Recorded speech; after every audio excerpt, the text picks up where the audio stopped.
So a team in New York that's not a complete laughingstock is the New York Giants.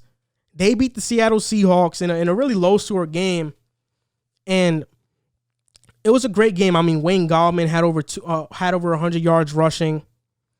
You have Alfred Morris, who used to be a Washington part of the Redskins. He comes in, has 2 touchdowns, which were his first touchdowns since December of 2018. That was a great story. But the story to me this game was the Giants' defense. Leonard Williams has 2.5 sacks, 5 quarterback hits. James Bradbury was excellent. I know, like, if you watch like social media, you think James Bradbury got cooked because DK Metcalf pretty much stuffed his body into the ground. But James Bradbury had a great game against DK Metcalf. I think it was a pretty great game against DK Metcalf. You know, DK is always going to get his catches, but he covered him pretty well. What impressed me the most was that the Giants held the 4th-ranked offense in the NFL to 12 points. This is a team that has Tyler Lockett, DK Metcalf, Russell Wilson, and I guess that's about it, right? And then you could say like Chris Carson or whatever. But they're the 4th-ranked offense, and the Giants held them to 12 points. I think this is a testament to the Giants' heart, how Joe Judge has them play. I think he's a great coach. And even though the Giants' defense has been good all year, I think that this game against Seattle put everybody in the league on notice, because now people are starting to realize, wow, the Giants' defense is legit. They have the 30th ranked offense, but the 8th ranked defense. The only reason they're in games is because of their defense. You look at their losses, they had 2 losses. They had a loss to Tampa, they had a loss to the Steelers, and a loss to the Rams. The Steelers are undefeated. They lost to them by 10 points. They almost beat Tampa Bay, a team that is not living up to expectations, but we can all say it's still a good team. And the Rams, they only lost to them by a possession, which they're leading the NFC West right now. The Giants aren't losing in bad fashion. They're not. They're in these games. And because of that, I think if they manage to get into the playoffs, they're first place in NFC East right now, they can possibly upset a team. And you look at the additions they made. Blake Martinez, James Bradbury, Logan Ryan. I think they signed Kyler Fackrell as well. These additions were good. Going into the year, when I saw that the Giants made these moves, I said, okay, their secondary is going to be respectable now. I think this defense will be okay now. I didn't see top 10 good. I didn't see that. I mean, teams don't jump from the 30th ranked defense to the 8th. They just don't.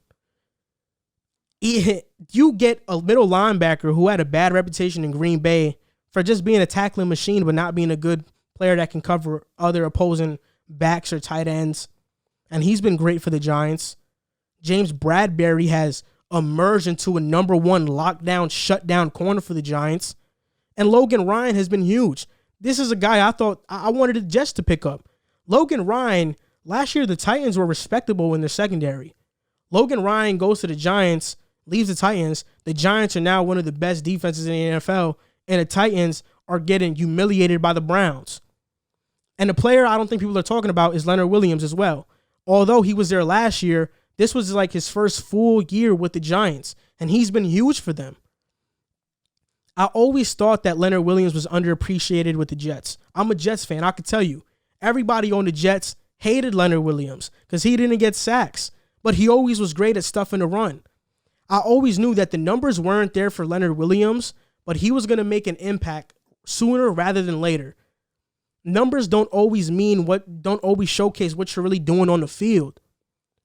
And Leonard Williams this year just so happened to be that he's disruptive, but he's getting the numbers as well. And I think he deserves a lot of credit.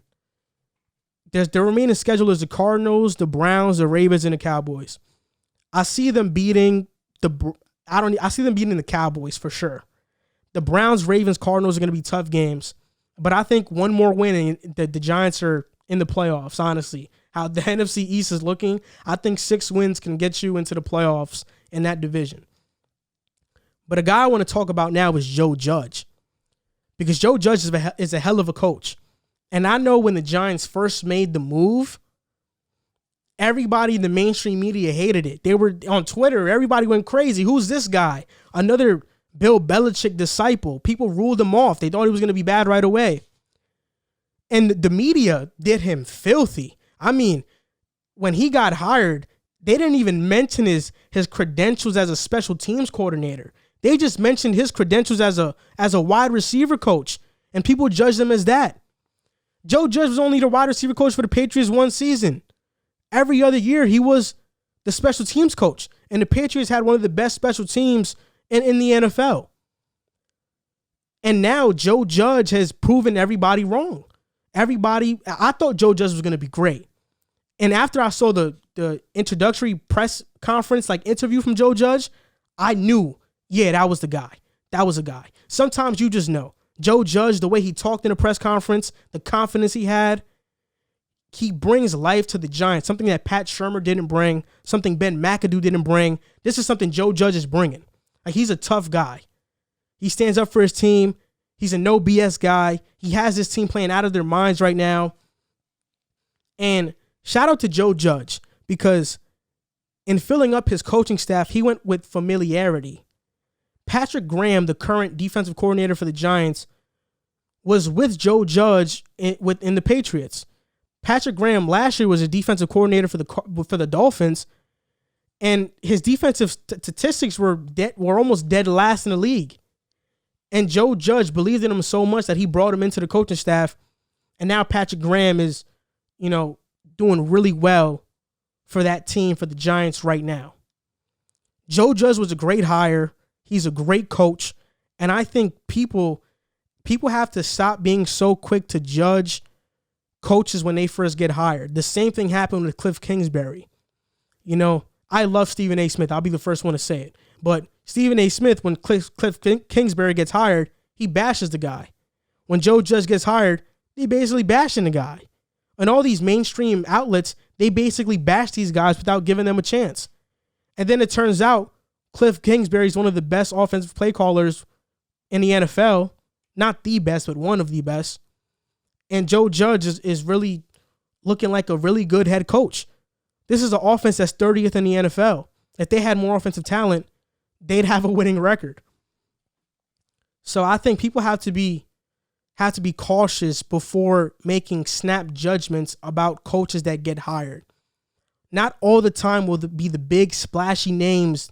Those guys most of the time won't pan out. Look at Mike McCarthy with the Cowboys. How's he been? Sometimes these under the radar guys, not sometimes, most of the times, are better than hiring the big name.